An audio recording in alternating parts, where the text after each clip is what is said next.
The 75th anniversary event went ahead despite an official ban on mass gatherings in a country with the world's third highest tally of COVID cases. The show of military might took place as Russians prepare to vote in a referendum designed to give President Putin a further 2 presidential terms. Our Foreign Affairs correspondent Jonathan Rugman reports.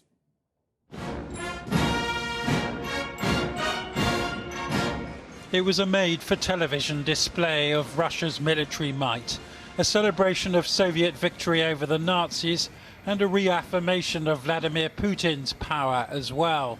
While nuclear bombers flew overhead, what was absent was perhaps more telling. The French and Chinese leaders had cancelled, with the guest list dominated by leaders of ex-Soviet states. Though the Kyrgyz president stayed away after 2 of his staff came down with the COVID virus on the way here. And even though Russia has posted the world's 3rd biggest number of COVID cases, there was no social distancing on the platform in Red Square. Flanked by war veterans in their 90s, President Putin didn't mention the pandemic, perhaps hoping the glory of the past would erase what has not been his or Russia's finest hour.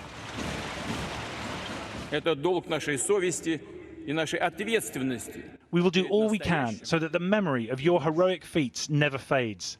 This is the duty of our conscience and our responsibility for the present and the future. Glory to the generation which defeated Nazism. Glory to the heroes of the patriotic war. Hooray!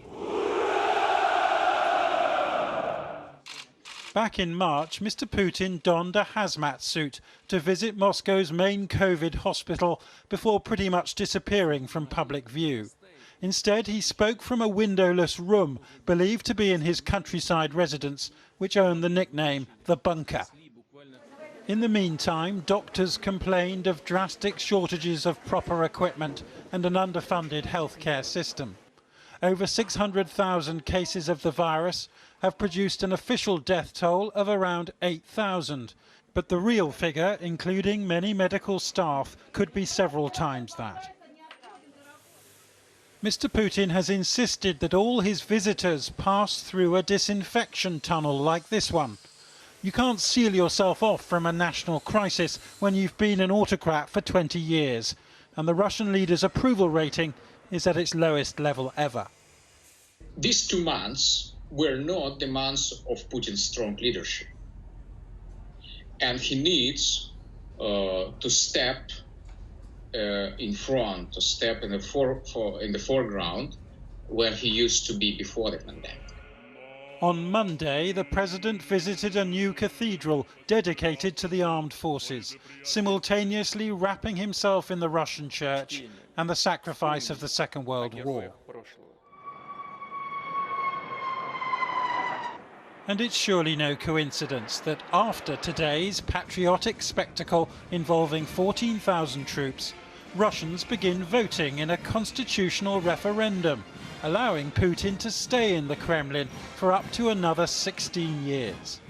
There's no question he'll win, but his support is flagging, and these Muscovites, who today ignored a ban on large gatherings, must be persuaded to vote for the Putin they once knew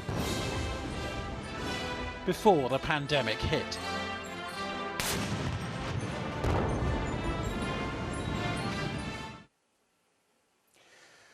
Now, the killing of George Floyd in Minneapolis last month started a wave of protests around the world demanding justice for victims and reform of institutions.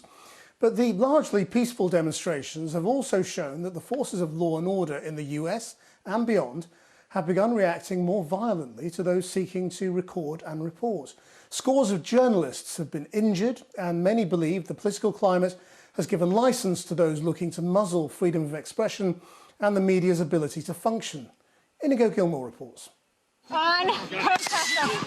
Journalists in the firing line as unrest sweeps America. Early in the protest, these images. I'm sorry? You're under arrest. Okay. Do you mind telling me why I'm under arrest, sir? Of a black CNN reporter being arrested live on air shocked America and triggered condemnation, but it was just the beginning. Nice shooting at the photographer. Us, like directly at us. Journalists in Kentucky, almost incredulous, Do they not as they are brazenly targeted by police. Here, a reporter from Vice News is ordered to lie on the ground. I am press. I don't care, get down. And pepper sprayed in the face. Please. His press card no longer a badge of immunity. Protesters in the Capitol tried to... No immunity too for Voice of America journalist Jason Patinkin, who was assaulted on Monday night while covering protesters trying to pull down a statue of President Andrew Jackson near the White House. The unmarked man hitting him and a protester refused to identify himself. What armed group is he with? Do you know who he's with? The journalist repeatedly tries to identify the man. Does anybody know who that guy is with? Is he a government official or a vigilante? But disturbingly, no one will say. This targeting of the media in Washington, D.C. fits a pattern reaching back to early in the protests. Filmmaker Roddy Hafez has worked in conflict zones but didn't expect to be targeted back home. To have seen the police unprovoked and put their dominance and a complete onslaught on protesters, it was basically a spit in the face to our First Amendment rights. The thing is, if you really believed in the Constitution and our amendments, you wouldn't have let some douchebag president have a photo op and violently kick us out of here. That's called dictatorship.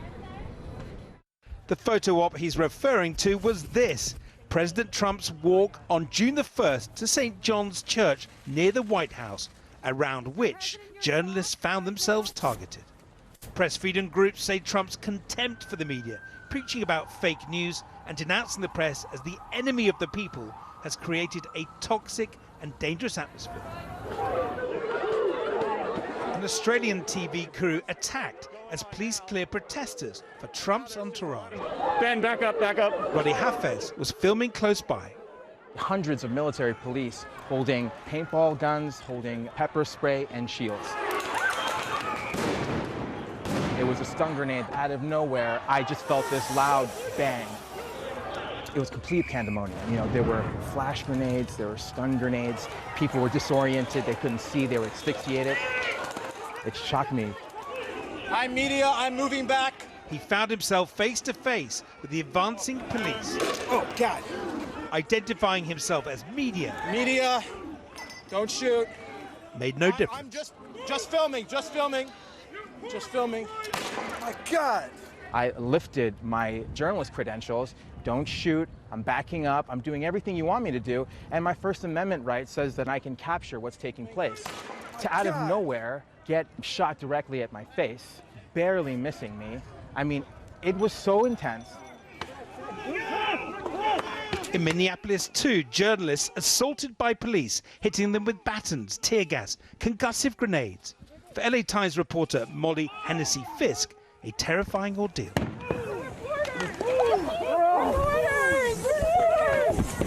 We identified ourselves as press, and they fired tear gas canisters on us at point blank range. I got hit in the leg.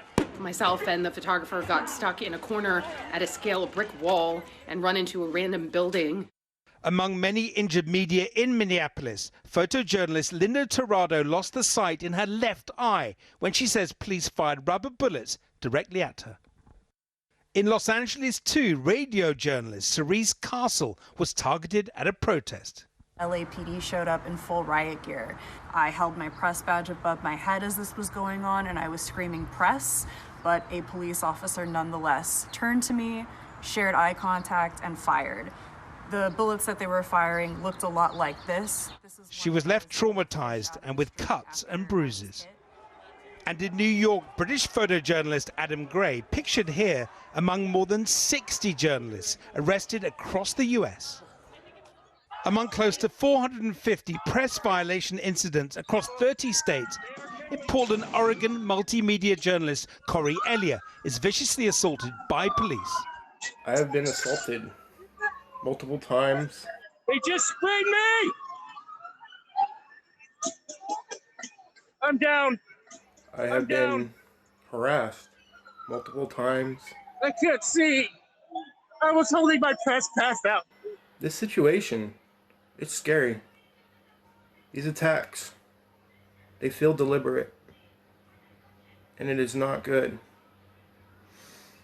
One thing that needs to be stated here is that the journalistic freedom should not be impeded upon.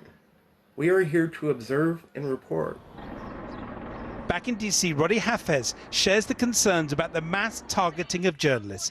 His own experience now the focus of a legal case.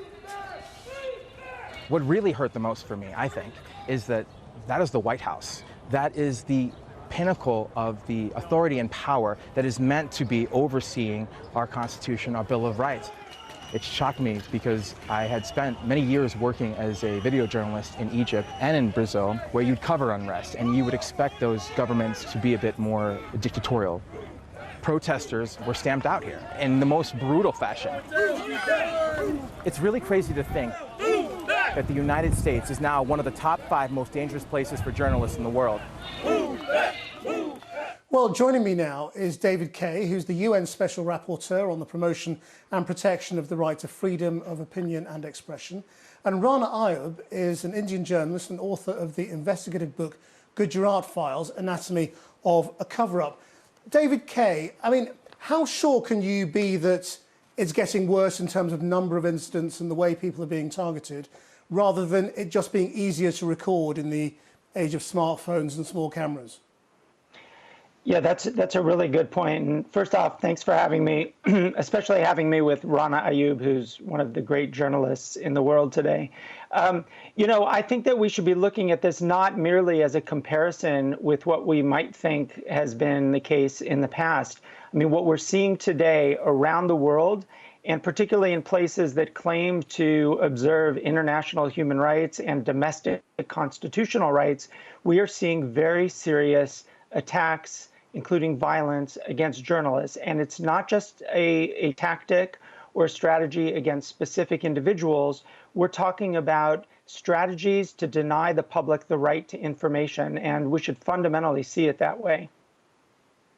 But politicians also see the media and journalists often as the enemy now, as activists, as political players, rather than just sort of impartial brokers of information in the middle. And we see it particularly with leaders like Trump, basically telling the population that the media are the enemy of the people. I think that's right. I mean, but I do think we see a couple of different things going on. On the one hand, we see this increased militarization of policing, not just in the United States, as we saw in that excellent setup piece, but around the world. We see security services using extreme force, almost as if they're militaries engaged against journalists and protesters in their own communities. While that is happening, we do also see leaders, whether it's Trump, or in India it's Modi, or in Egypt it's Sisi, or many, many other places around the world, we see governments framing journalists as the enemy. And that has both a direct intimidating effect on journalists, but it also has this purpose, I think, to set the stage for the people to be distrustful of what it is that journalists are doing. It is all part of a strategy. So we're seeing really a strategy of attacking journalists as part of an effort to undermine journalism and the public's right to information, and as a tactic to get journalists to stop covering events that actually we as the public really need them to cover. Rana Ayub, if I can turn to you, how is this playing out in India right now? I mean, we've seen the Supreme Court getting involved in rulings and TV stations taken off air. Absolutely, Krishna. And I mean, I was watching the visuals and stories of journalists in the United States being intimidated. The story is no different in India, or for that matter, any regime, any populist regime across the world. As recently as a week ago, a journalist from Scroll, which is one of India's independent news website, had a case filed against her when she reported on the dismal condition in the Prime Minister's constituency during the pandemic. So journalists are the new enemies of the state. Students' rights activists are the enemies of the state. The Indian state has incarcerated a students' rights activist under draconian terror charges for protesting against the Prime Minister of the country over the draconian citizenship amendment bill in India. Journalists who have been speaking the truth, whether it is from Kashmir or whether it is, various television organizations in India who have refused to self-censor themselves, see themselves either jobless or have multiple cases filed against them. I mean, David would know that, and David has been one of the 5 UN special rapporteurs to request the Indian government to protect my safety, and still there is no action by the Indian government to protect journalists. So clearly there is a pattern, whether it's Trump's America or Bolsonaro in Brazil or Modi's India. The pattern is to attack journalists, attack free speech, attack dissent, especially using the pandemic as an excuse. Yeah. Do you think journalists and the media also have to get their own house in order? Because the justification often given by governments in the way that they approach and criticise and attack the media is irresponsible, the media spreads fake stories, and in countries like India that can incite crowds and be a hazard to public safety. Is there any truth in that? Well, I can say that there are mainstream Indian news channels who have been responsible in carrying forward the mandate of the government. So the fake news which is disseminated, by members of the ruling government, find its way on our television news channels. For instance, in the beginning of the pandemic, one of India's leading news channels, India Today, had an image and a graphic of the virus with a Muslim skull cap, spreading this myth that Muslims were spreading the pandemic in India. So yes, and these are organizations which are basically extending the majoritarian agenda of the ruling government. Having said that, there are journalists, there are independent journalists, there are breakout factions who are doing their job diligently, and these are journalists who are being attacked. And the signal and the message that is being sent out to them is that if you speak the truth, if you do journalism that is critical of us, then you will have to face the ire of the government. And just briefly, David Kay, just back to you. I mean, isn't the trouble that the only people who can protect journalists from politicians and their actions through security services are other politicians? Well, that's true. I mean, we rely very heavily on other politicians to protect journalists. And I would say, in part, to go back to your last question to Rana, I think what we're seeing in a very significant degree is that states around the world are taking advantage of the concern that many of us legitimately have over disinformation, and they're imposing new laws that are criminalizing those who are reporting legitimately information about what they see around them. And they're using the idea of fake news in order to deter the reporting of actual information, of protests, of dissent, of criticism of government.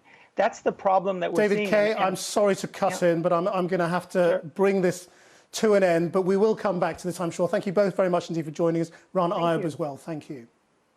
After the